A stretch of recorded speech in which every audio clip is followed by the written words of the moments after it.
সম্পর্কে যে যত বেশি কেয়ার করে সে তত বেশি অবহেলিত হয়। যত ভালোবাসা দেয় তত বেশি কষ্ট পায়। এত কেয়ার আর এত ভালোবাসার পরেও একটা সময় সেই মানুষটাই বলবে, কি দিয়েছো আমাকে? তাদের কাছ থেকে কখনো তোমার এত ভালোবাসার বিনিময়েও তুমি কিছুই পাবে না। তারা শুধু অবহেলা আর কষ্ট দিতেই জানে, ভালোবাসার বদলে ভালোবাসা দিতে জানে না। তোমার কষ্ট স্যাক্রিফাইসগুলোর কোনোই দাম নেই তাদের কাছে।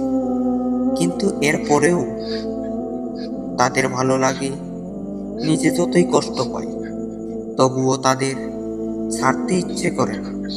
তুমি যাকে নিজের পৃথিবী ভাবো, খোঁজ নিয়ে দেখবে সে তোমাকে তার শহরও ভাবে না।